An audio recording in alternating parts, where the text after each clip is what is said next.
আচ্ছা, আজকে আমরা শিখবো হচ্ছে SN2 রিয়াকশনের মেকানিজম। SN2 এই কথাটার মানে হলো যে নিউক্লিওফিলিক সাবস্টিটিউশন বাইমলিকুলার। ঠিক আছে, এই এস মানে হচ্ছে সাবস্টিটিউশন।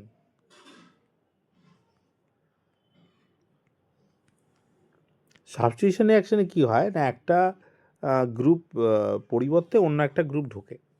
আর এন মানে হচ্ছে নিউক্লিওফিলিক, তাহলে এখানে অ্যাটাকিং যেটা অর্থাৎ যে গ্রুপটা ঢুকছে সেই গ্রুপটা আসলে একটা নিউক্লিওফাইল। নিউক্লিওফাইল মানে বেসিক্যালি আমরা কি বুঝি, সেটা ইলেকট্রন রিচ, অর্থাৎ ইলেকট্রন তার মধ্যে রয়েছে এরকম, মানে OH মাইনাস, হ্যাঁ এরকম অনেক নিউক্লিওফাইল আছে, অ্যামোনিয়া হতে পারে, জল হতে পারে, এগুলো নিউক্লিওফাইল, বা Cl মাইনাস হতে পারে, Br মাইনাস, I মাইনাসও হতে পারে।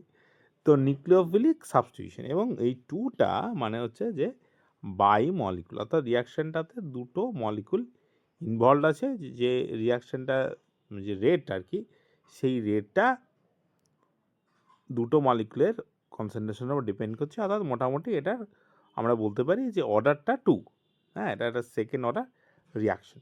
তো SN2 রিয়াকশন কারা করে, যদি এর প্রশ্ন আমরা থাকে, প্রথম কথা হচ্ছে SN2 রিয়াকশন করতে গেলে আমাদেরকে নিউক্লিওফাইলটাকে ব্যাক সাইড অ্যাটাক করতে হয়। সাধারণত অ্যালকিল হ্যালাইডগুলোই করে এগুলো, কারণ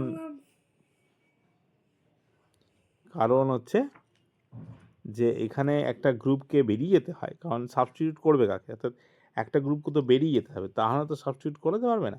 যেমন ধরো এখানে OH মাইনাস আছে, তো OH মাইনাস কী করছে, এখানে একটা যে নিউক্লিওফাইল, হ্যাঁ তো এ কী করবে না, ব্যাক সাইড অ্যাটাক করবে। কোথায় অ্যাটাক করবে না, এই যে কার্বন আছে সেখানে অ্যাটাক করবে। তো আমরা এটাকে যদি এর একটা টেট্রাহেড্রাল গঠন হিসেবে দেখিয়ে দিই, তাহলে জিনিসটা আরও ভালো বোঝা যাবে। এই হচ্ছে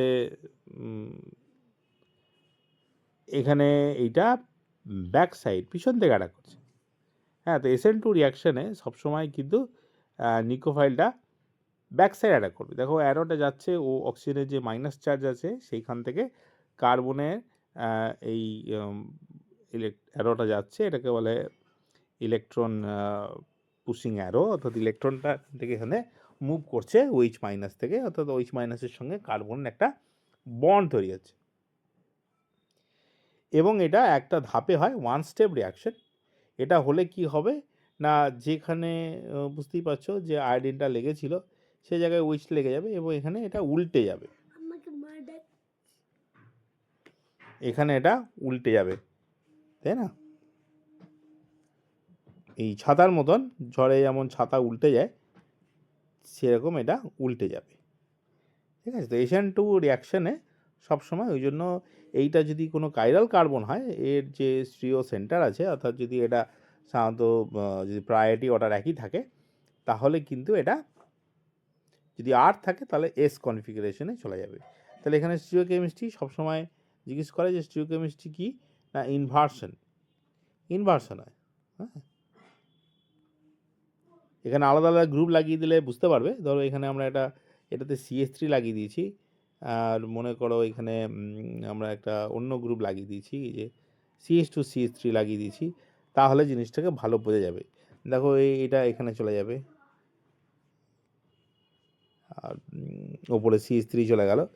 তাহলে এখানে আমরা দেখতে পাচ্ছ যে এখানে দেখো CH3 হাইড্রোজেন এবং CH2CH3, এই যদি আমরা সিকোয়েন্সটা দেখি, তাহলে এখানে সিকোয়েন্সটা কেমন আছে, এই দেখো ঘড়ি কাঁটার বিপরীত দিকে আছে, কিন্তু এখানে কিন্তু ঘড়ি কাঁটার দিকে রয়েছে, তাই না? তাহলে সিকোয়েন্সটা পাল্টে গেছে, CH3 হাইড্রোজেন এবং CH2CH3 যে পজিশন আছে সেই পজিশনটা কিন্তু উল্টে গেছে, এই জন্য বলছে ইনভার্সন।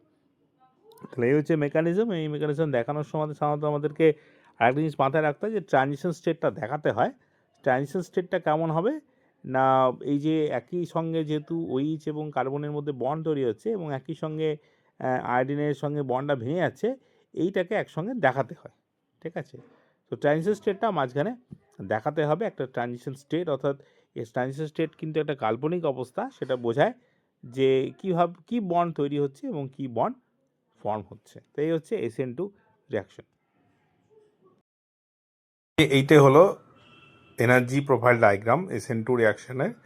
এখানে দেখো ওই যেটা এনার্জি সব থেকে বেশি ওইটা হলো ট্রানজিশন স্টেট, এবং ট্রানজিশন স্টেটে আমরা দেখতে পাচ্ছি যে নিকোফাইল এবং কার্বনের মধ্যে বন্ডটা তৈরি হচ্ছে, এবং একই সঙ্গে কার্বনের সঙ্গে এখানে যে লিভিং গ্রুপ আছে ব্রোমিন, সেটা ভেঙে যাচ্ছে।